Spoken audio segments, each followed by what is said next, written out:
बिस्मिल्लाहिर्रहमानिर्रहीम। अस्सलाम वालेकुम students, welcome to my channel. आज की वीडियो में जो हमारे पास पेपर है वो है fully solve paper for BA part 2 English का पेपर है। ये आप लोगों की रिक्वेस्ट पे ये मैंने अब ऐड किया है बीए पार्ट 2 का। और अगर और आप लोगों की रिक्वेस्ट हो बीए बीएससी और एफएससी और मैट्रिक, यानी आपको किसी भी क्लास के हवाले से कोई भी सब्जेक्ट की प्रेजेंटेशन या फुली सॉल्व पेपर की मुकम्मल गाइडलाइन चाहिए तो आप लोग जो है वो इजीली कमेंट कर सकते हैं। कोई इशू नहीं, इंशाल्लाह वो आप लोगों की रिक्वेस्ट जो है वो मैं जल्दी से जल्दी अपलोड करने की कोशिश करूँगी, ठीक है। बाकी जो मैंने अपलोड किए हुए हैं वो आप ज़रूर देख लीजिए अगर आपकी क्लास से रिलेटिव है। और इंशाल्लाह अगर कोई मिसिंग है आपके लिए तो आप जो है वो कमेंट कर सकते हैं। अच्छा जी जनाब, सबसे पहले जो है बीए इंग्लिश की प्रेजेंटेशन देख लेते हैं और इसके लिए आपको लिए ज्योमेट्री बॉक्स मैं आपको शो कर देती हूँ जिसके हेल्प से ही मैंने पेपर सॉल्व किया है। तो जनाब ये देखिए बहुत सिंपल से और बहुत कम से ये टूल्स हैं मेरे ज्योमेट्री बॉक्स में। सिर्फ 2 605 कट मार्कर है, एक 604 और एक इंक पेन, और मेरे पास 2 स्केल होते हैं, ठीक है। तो सबसे पहले हम कैसे पेपर स्टार्ट करते हैं मैं आपको कम्प्लीटली बताती हूँ। मेरे पास जब शीट आती है तो हम क्या करते हैं, इसको आराम से फोल्ड कर लेते हैं, ठीक है। क्योंकि अभी हमारे पास टाइम नहीं होता इतना कि हम वेस्ट करें मार्जिनलाइज ड्रॉ करने में। अगर अगर आपको क्वेश्चन आंसर की शीट नहीं मिली तो, और अभी आपको शीट्स वैसे ही मिल गई है और अभी आपको जो है वो पेपर नहीं मिला, तो आपके पास टाइम है तो आप ज़रूर मार्जिनलाइज ड्रॉ करें, टाइम वेस्ट मत करें। लेकिन अगर आपको साथ ही क्वेश्चन पेपर मिल गया है तो आप मार्जिनलाइज में टाइम वेस्ट मत करें। जस्ट शीट को इस तरह से फोल्ड करें, ये आपके पास मार्जिन बन गया। अब आपने इसके अंदर जो है वो पेपर सॉल्व करना है। तो पेपर सॉल्व कैसे करना है वो भी बताते हैं। और मार्जिनलाइज हम एंड पे ड्रॉ करेंगे और हेडिंग्स को भी अंडरलाइन हम एंड पे करेंगे। साथ साथ ड्रॉ करने से ये नुकसान होगा कि टाइम वेस्ट होगा, बार बार आप मार्कर खोलेंगे अंडरलाइन करने के लिए, तो ये टाइम टेकिंग होगा और हमने टाइम जो है वो सेव करना होता है, ठीक है। अब ये देखिए 2 605 कट मार्कर क्यों है, 1 605 कट मार्कर ये देखिए मेरे पास इस तरह से है। मैंने इसको कट किया हुआ, सेंटर से भी कर सकते हैं। अगर सेम जो है वो आप लोगों को थिक चाहिए डबल लाइनिंग की, और आप खुद कॉर्नर से भी कट कर सकते हैं अगर आपको एक मोटी जो है वो लाइन चाहिए और एक बारीक, ठीक है। तो ताकि डबल मार्जिन लाइंस के लिए, ओके। ये सिर्फ हमने एंड पे यूज़ करना है जब हमने हेडिंग्स को अंडरलाइन करना है, मार्जिन लाइन ड्रॉ करनी है। इसको ज्योमेट्री बॉक्स में ही रहने दें। आपके पास सॉल्व करने के लिए ये तीन चीज़ें होनी चाहिए। एक इंक पेन आपको पता है कि क्यों यूज़ करना है। एक 604 कट मार्कर है जनाब, इसकी टिप जो है वो ज़रा बड़ी होती है। तो सब हेडिंग्स के लिए हम इसको यूज़ करते हैं, जैसे कि यहाँ पे मैंने आंसर की हेडिंग दी है और आगे भी मैं बताऊँगी कहाँ कहाँ यूज़ किया। और 605 कट मार्कर जस्ट जो है वो मेन हेडिंग्स, बोल्ड हेडिंग्स के लिए यूज़ होता है। सेक्शन 1 की हेडिंग, सेक्शन 2 की हेडिंग, क्वेश्चन नंबर्स की हेडिंग, और इसमें जो मेन हेडिंग्स हैं उनको उनके लिए। यानी कि यहाँ पे देखिए ये सारा जो है मैंने 605 से कवर किया है। इसी हेडिंग्स देने के बाद हम इसे रख देते हैं अपने लैप में या ज्योमेट्री बॉक्स में। और हैंड पे जो है वो आपने बस ये 2 चीज़ें होल्ड करनी होती है। ये देखिए एक पेन और साथ ये जो है सब हेडिंग्स के लिए भी, और कीवर्ड्स और इम्पोर्टेंट पॉइंट्स को जब आपने मार्कर से हाईलाइट करना है वो उसके लिए भी इसको साथ साथ यूज़ करेंगे। तो चलते हैं जनाब अब प्रेजेंटेशन की जानिब। वो सेक्शन 1 605 कट मार्कर से क्वेश्चन नंबर 1। अब ये आप सेंटर में भी लिख सकते हैं और साइड पे भी लिख सकते हैं, क्योंकि ये शीट ज़्यादा ब्रॉड होती हैं तो मैंने इसको इस तरह से सेंटर में और साइड पे हेडिंग दे के एडजस्ट किया है। सारी सेंटर पे हेडिंग्स आएंगी तो फिर बहुत ज़बरदस्त लुक तो आती है, लेकिन ये कि आपको तरीका अच्छा आना चाहिए, ये ना हो कि फिर ओवर लगे। Section 1 question number 1 English modern essays, ठीक है। आपको पता है ये बीए पार्ट 2 इंग्लिश का क्वेश्चन नंबर 1 जो है वो इंग्लिश मॉडर्न एसेज इसका नाम है। और वहाँ इस जो है वो क्वेश्चन जो है वो इस टॉपिक में से आते हैं। ये जो है हेडिंग आप जो है वो स्किप भी कर सकते हैं। आप क्वेश्चन नंबर 1 के बाद नंबर पार्ट ए की हेडिंग दें, उसके बाद जो है वो आप आंसर की तरफ आ जाए। लेकिन अगर आप जो है वो एग्जामिनर पे स्टार्ट में ही अच्छे इंप्रेशन जमाना चाह रहे हैं, ठीक है, अगर आप अच्छे कैंडिडेट हैं तो आप ज़रूर जो है वो इस तरह की हेडिंग दें, सो डैट आपके मार्क्स कहीं से भी स्किप ना हो। क्योंकि बीए पार्ट 2 इंग्लिश है, इसमें पेपर में मार्क्स गेन करना बहुत जो है वो ट्रिकी होता है, ठीक है। इंग्लिश मॉडर्न एसेस की हेडिंग थी पार्ट ए। अब ये अगर आपको जाहिर सी बात है आप जो है पेपर सॉल्व करने तैयारी करके गए हैं, आपको लाजमी पता होगा कि जनाब ये कौन सा मॉडर्न एसेज है जिसमें से ये क्वेश्चन आया है। तो अगर आप उसका नाम लिख दें तो कोई हर्ज नहीं है, एक तो प्रेजेंटेशन अच्छी हो जाएगी, दूसरा एग्जामिनर को पता होगा कि आपको ऐसे का नाम भी पता है और आप उसको अच्छे तरीके से एक्सप्लेन कर रहे हैं। ठीक है, डायरेक्ट आंसर लिखने से अच्छा है कि आप ऐसे की स्टोरी का नाम लिखें। और इट इज़ अगेन ऑप्शनल, ये सिर्फ उन बच्चों के लिए है जो बहुत ही ज़बरदस्त जो है वो मार्क्स गेन करते हैं, प्लस ग्रेड रहना चाहते हैं और अच्छे स्टूडेंट होते हैं। ठीक है, जिन्हें हम लाइक स्टूडेंट कहते हैं, हार्ड वर्किंग स्टूडेंट कहते हैं। उनके राइटर्स का नाम अगर आप साथ लिखें तो आप खुद देखें एकदम ही ज़बरदस्त इंप्रेशन पड़ जाएगा एग्जामिनर पे। तो ये याद करना मुश्किल नहीं होता, लिमिटेड से आपके ऐसेस होते हैं। अगर आप उनके राइटर्स के भी नेम याद कर लें, पूरा साल होता है आपके पास, नहीं तो आप एक दिन में भी याद कर सकते हैं, 2 दिन में भी, और एग्ज़ाम से पहले एक दफ़ा रिवाइज कर लें।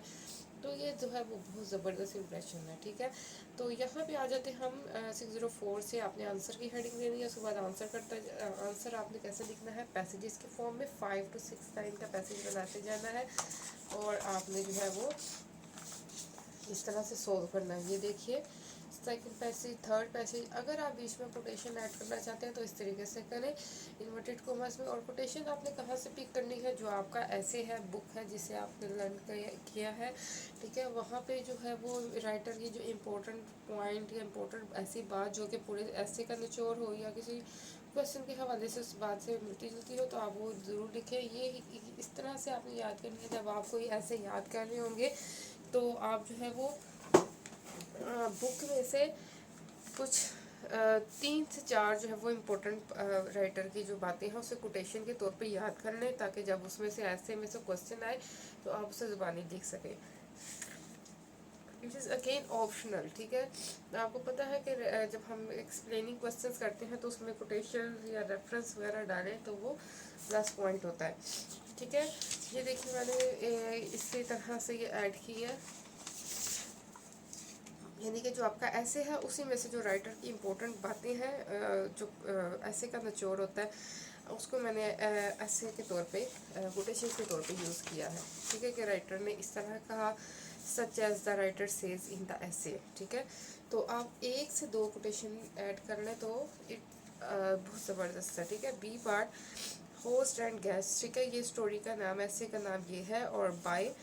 ठीक है, बाय यानी राइटर का नाम लिखिए। अगर नहीं लिखना चाहते क्योंकि इसके मार्क्स नहीं हैं, आप ना लिखिए, लेकिन ये मार्क्स इस वाले से आपके लिए अच्छे हो जाएंगे कि अगर, क्योंकि एग्जामिनर ने अपनी मर्ज़ी से अपने नंबर देने हैं आपको, 10 में से 15 में से, जितने भी इसका टोटल मार्क्स हैं। तो अगर आपने पूरा ओवरऑल अच्छा इंप्रेशन एग्जामिनर पर दिमाग में डाला होगा तो एग्जामिनर क्यों नहीं आपको जो है वो अच्छे मार्क्स देगा। ठीक है,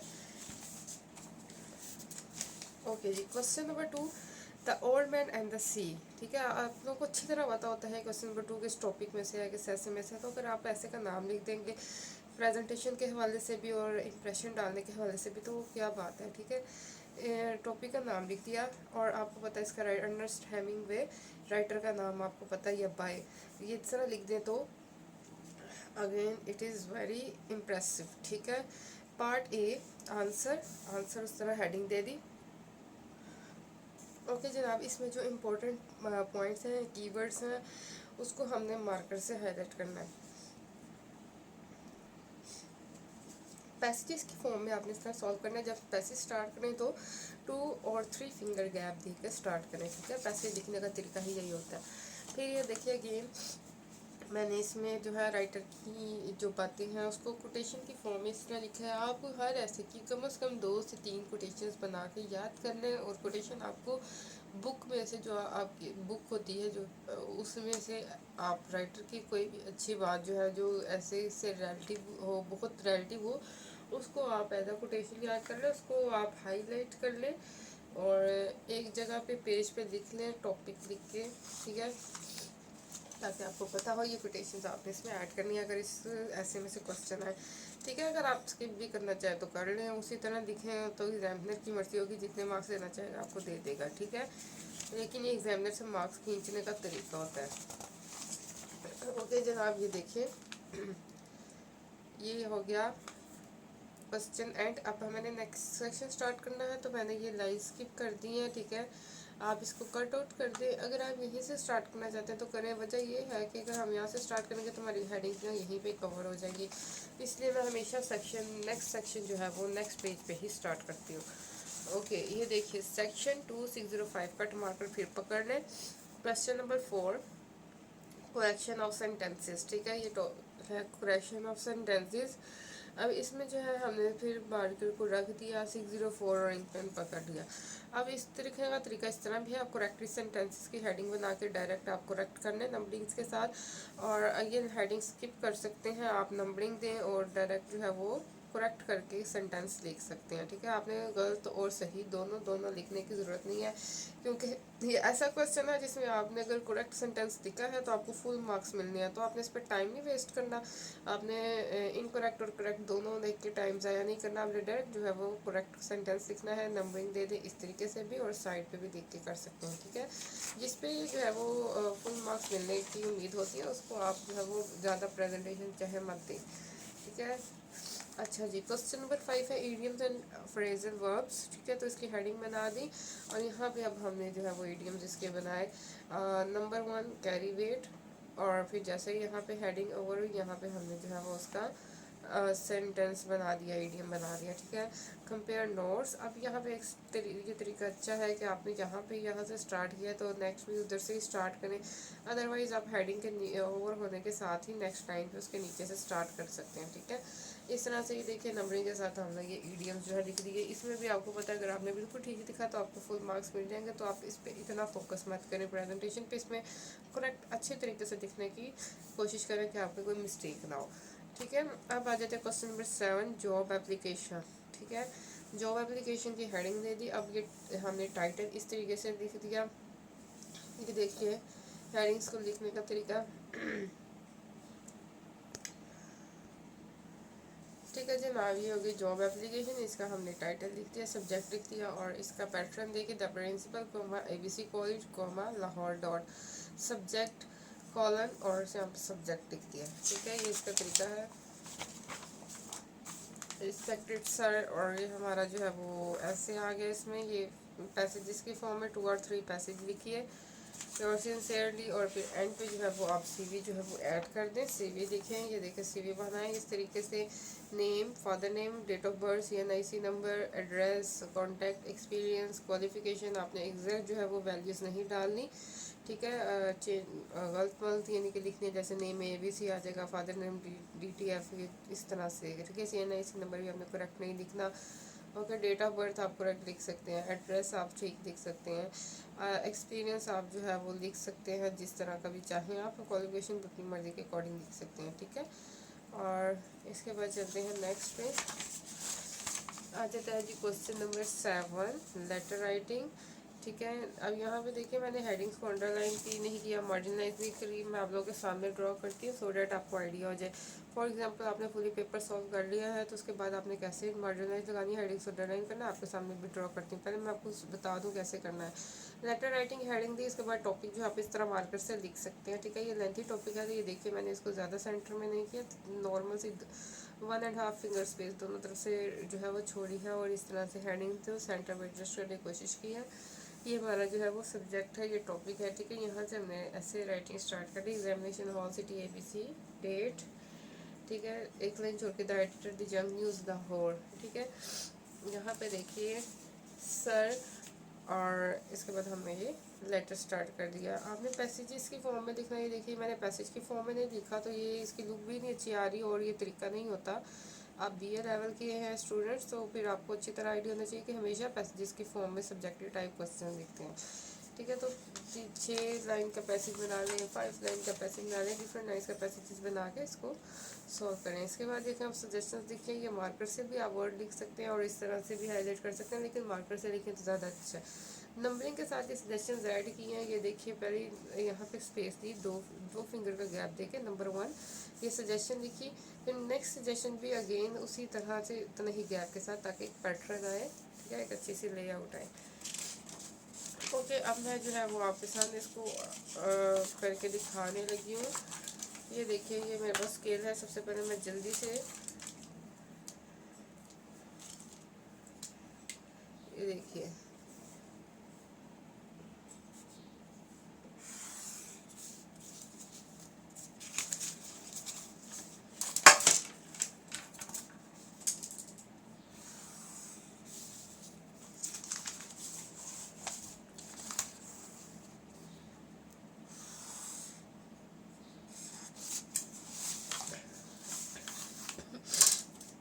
हेडिंग के लिए मैंने ये हाफ स्केल रखा होता है, तरह आसानी होती है हेडिंग्स को अंडरलाइन करने के लिए। ये देखिए, अब मैं आपको एक चीज़ बताऊँ, यहाँ पे जो है वो जिसका टॉपिक है लेटर का वेरी लेंथी है, तो हम अगर हम उसको अंडरलाइन करेंगे तो अच्छा नहीं लगेगा, ओवर लगेगा। तो मैंने लेटर राइटिंग को ही जो है वो अच्छी तरह से अंडरलाइन ही कर दिया, इसको मैं अंडरलाइन नहीं कर रही। अगर हम इसको अंडरलाइन करेंगे तो ये बहुत मैसी सा हो जाएगा, ठीक है, इसको स्किप कर दे। इस तरीके से ये हमने इसको अंडरलाइन कर लिया। तो ये at the end of the paper आपने करने हैं ये सारे हेडिंग्स को अंडरलाइन करना, साथ साथ नहीं करना। बस मसला उसका यही होगा कि टाइम वेस्ट होगा, और आपको पता है कि टाइम कम होता है हमारे पास सब्जेक्टिव टाइप के कोई पेपर को सॉल्व करने में। ठीक है, ये हो गया जनाब हमारा BA पार्ट 2 इंग्लिश का खुद ही शॉर्ट पेपर।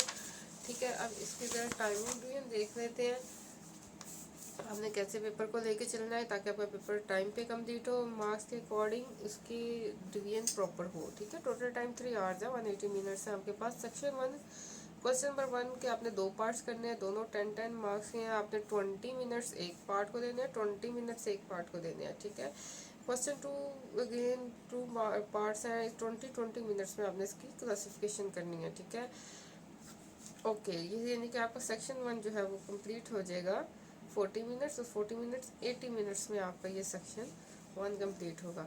उसके बाद आता है सेक्शन 2। सेक्शन 2 में है ऐसे राइटिंग, क्वेश्चन नंबर 3 25 मार्क्स का। ठीक है, 40 to 50 मिनट्स जो है वो आपको लगने चाहिए। वो आपने जो है ऐसे राइटिंग का क्वेश्चन 45 मिनट्स या 50 मिनट्स लाजमी रखने हैं ऐसे सॉल्व करने के लिए, लेकिन ऐसे आपने at the end of the paper start करना है जब आपने 40 मिनट्स या 50 मिनट्स रखे हों, ताकि आप रिलैक्स होकर आराम से ऐसे जो है अच्छी तरीके से कवर कर पाएँ। फिर आज तक कुछ करेक्शन ऑफ सेंटेंसेस, ये सबसे पहले आपने कर लेना सेक्शन 2 में। 10 मार्क्स का 10 मिनट्स में इजीली हो जाएगा। क्वेश्चन 5 जो है वो ईडियम्स आपने भी 10 मार्क्स का है, 10 to 15 मिनट्स में आपने जल्दी से कवर कर लेना है। सेक्शन 2 में सबसे पहले क्वेश्चन 4 करें, फिर क्वेश्चन 5 करें, फिर क्वेश्चन नंबर 6 करें, जॉब एप्लीकेशन या लेटर राइटिंग। 15 नंबर के 25 मिनट में लाजमी कर लें। 2.5 पेज का, ये 3 पेज का। ठीक है, तो उसके बाद जो है क्वेश्चन नंबर 3 ऐसे राइटिंग करें। ऐसे राइटिंग में मैं आप लोगों के सामने भी शो करती हूँ कैसे आपने सॉल्व करना है, और 40 to 45 मिनट्स से 50 मिनट्स आपने एंड उसके रखने हैं। ठीक है, तो ये इसकी प्रॉपर टाइमिंग डिवीजन है। अब हम ऐसे राइटिंग देख लेते हैं। सो व्यूअर्स, अगर आपको ये वीडियो पसंद आई है, BA part 2 English fully solved paper है with best tips and guideline, तो आप जो है वो ज़रूर चैनल को सब्सक्राइब कर दें, ताकि आप जब भी नेक्स्ट क्लास में भी मूव करें और इस क्लास में मौजूद हैं और नेक्स्ट में भी जाएँ, हर लेवल पे आप लोगों के लिए मेरा चैनल हेल्पफुल रहे। ठीक है, और इसमें मस्ट MA लेवल तक भी है इंशाल्लाह। MA लेवल तक भी मैं वर्किंग कर रही हूँ, और आप लोग जो है वो प्लीज़ चैनल को शेयर कर दें दोस्तों के साथ, अपने कज़न्स के साथ, बहन भाइयों के साथ। सो अगर वो भी किसी क्लास में किसी लेवल में है तो उनके लिए हेल्प हो जाए, क्योंकि इस चैनल में हर क्लास के लिए, हर सब्जेक्ट के लिए fully solved paper with best tips available है। मेरे बाकी तो चैनल को भी सब्सक्राइब कर दें, उसका लिंक जो है डिस्क्रिप्शन बॉक्स में। ऐसे राइटिंग इसमें मैंने नहीं लिखी, वजह यह है कि मैंने इसमें BSc इंग्लिश का जो पेपर अपलोड किया है उसमें ऐसे राइटिंग का जो है मैंने अच्छे तरीके से सॉल्व किया हुआ है। जब वो फुली सॉल्व पेपर जब मैं शो करी, तो आप प्लीज़ जो है वो BSc इंग्लिश वाली जो मेरी वीडियो है उसमें देख लें, उसमें आपको ऐसे राइटिंग जो है वो मिल जाएगी।